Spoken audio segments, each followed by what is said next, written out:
Mal, eu agora te fazer um convite, tá? Para que tu, junto comigo e com a comunidade, acompanhemos o pronunciamento que o presidente da França fez para a nação hoje e que está causando um certo frisson nas redes, porque o Macron, num determinado momento, faz menção se tiver que usar a bomba atômica, vamos usar. Entendeu? É basicamente isso. Então, vamos acompanhar aqui, a gente vai dando umas paradas, comentando, mas é muito importante para nós te ouvir sobre isso, Mal. Vamos lá. Notre dissuasion nucléaire nous protège. Elle est complète, souveraine, française de bout en bout.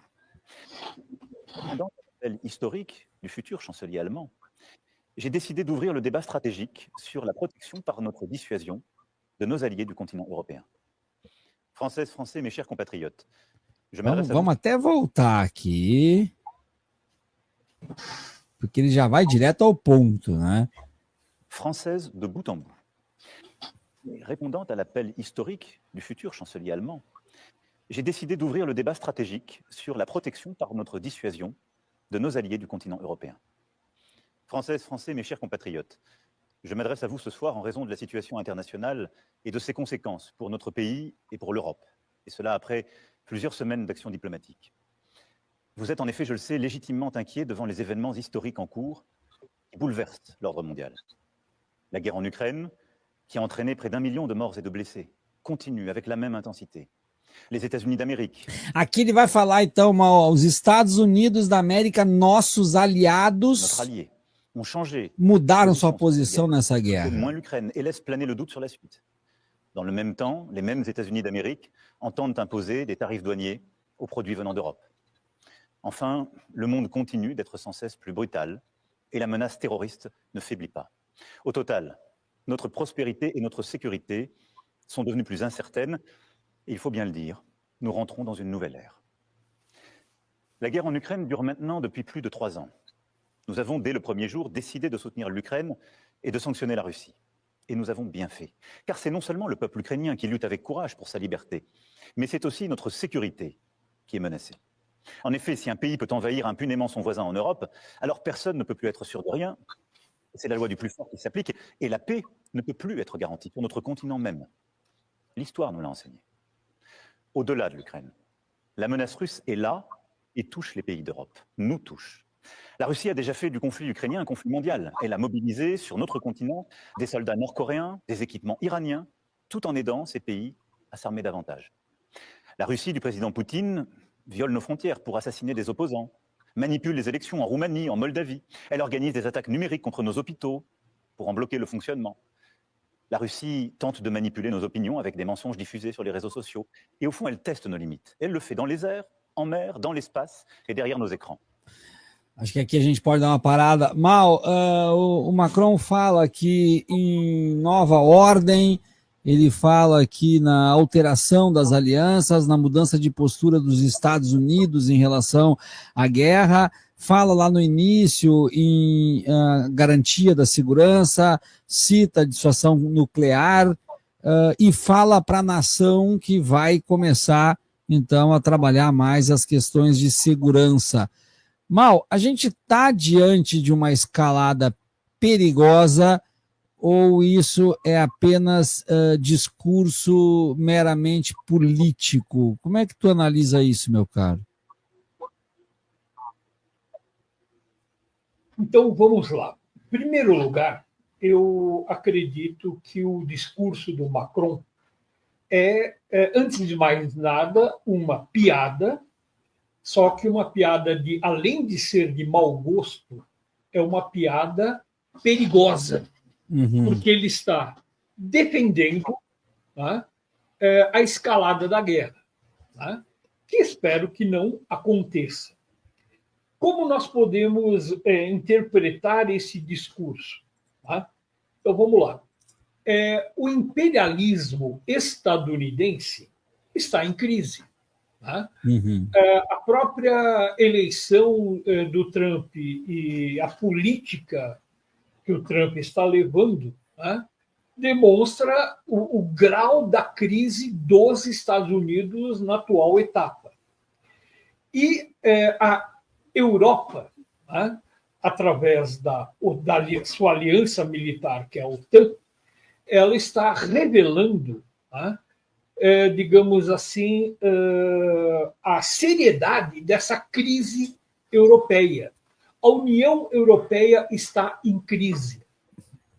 É muito interessante como que parte da elite europeia elegeu a Rússia como o grande inimigo. E nós devemos questionar o que de mal a Rússia fez para a Europa Ocidental. Uhum. A Rússia, ela talvez tenha sido fornecer energia e gás, né, a preços muito baratos, né, e que alavancavam o desenvolvimento econômico da Europa. Era esse o crime que os russos faziam. Então, não tem a menor lógica. Eu acho que isso só se explica por questões subjetivas, que é, digamos assim, um racismo estrutural que existe na Europa Ocidental, que é um racismo que não é dirigido apenas aos negros, aos indígenas, né, aos não-europeus. Né? Na Europa, existe a gradação entre os europeus. Por exemplo, o ibérico é europeu, mas não é tão europeu quanto o europeu da Europa transpirenaica. Tá? Sim, sim. O irlandês é tido como white monkeys, tá? Os macacos brancos. Então, existe um racismo europeu que vai além da questão da cor da pele. Tá? E, nesse caso, os eslavos, desde a Idade Média, digamos assim, né? Desde as invasões bárbaras, tal, eram vistos como inferiores. Tá? Uhum. Esse mito da inferioridade da população eslava, da qual o russo é a representação máxima da barbárie, tá? Uhum. É apresentada de uma forma racista. Então, essa União Europeia, ela tende a se utilizar desse racismo, da qual Hitler justificou a sua guerra contra a União Soviética em 1941 e a sua guerra de extermínio contra as populações eslavas da Europa, que pretendia colonizar as vastas extensões da Rússia com população alemã. Era o plano do Hitler. Né? Então, digamos assim, Macron está resgatando esse discurso. E o que é pior, né? A política da Grã-Bretanha segue o mesmo caminho. Né? Por outro lado, isso revela uma cisão na elite europeia. Por exemplo, a principal liderança alemã, que toma o poder agora, já coloca uma possibilidade de reaproximação da Rússia, com a Rússia, porque ele percebeu, né, obviamente, que o desenvolvimento econômico da Alemanha está em crise justamente devido ao encarecimento das fontes de energia, particularmente do gás, que vinha muito mais barato da Rússia. Né? Claro. Agora, por outro lado, todo discurso de força, todo discurso agressivo, muitas vezes revela um sinal de fraqueza.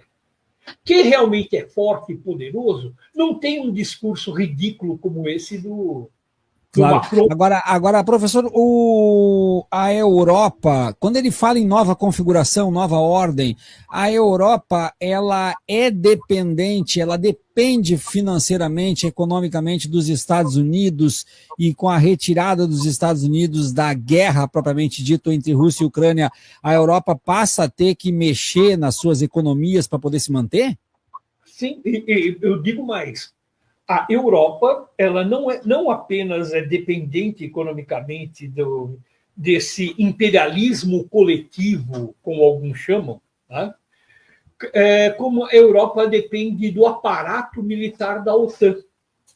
Sim. Quando a gente fala em decadência do imperialismo, a gente acabou de falar de decadência do imperialismo americano, vamos falar do grande império do século XIX, que era o Império Britânico. Sim.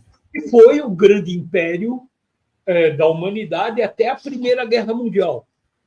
Para quem ter uma ideia, na época das guerras napoleônicas, metade de todos os navios que havia no mundo eram britânicos, tanto navios militares, navios de guerra, quanto navios mercantes.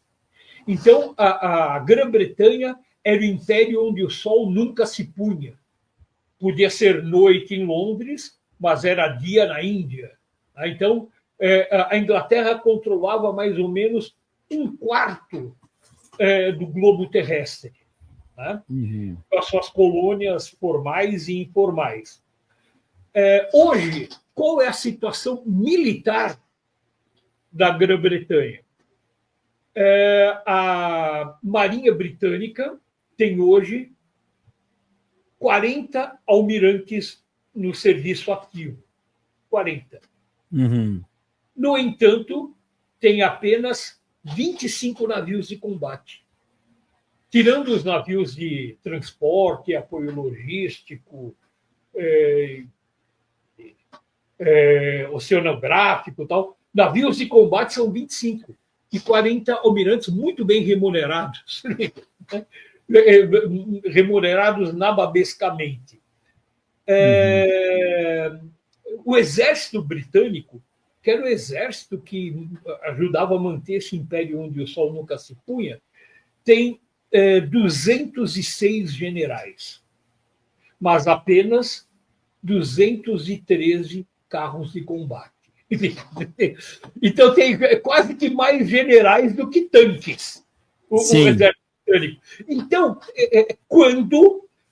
vamos pegar o grande exército britânico, não resistiria algumas horas de combate contra o exército russo. Sim. Tá? E a situação da França, com Macron fazendo essas bravatas ridículas, também não é muito diferente. Então, a Europa, digamos assim, está numa... Se o Império Americano está em decadência, tá? A Europa está numa decadência ainda mais acentuada. Tá?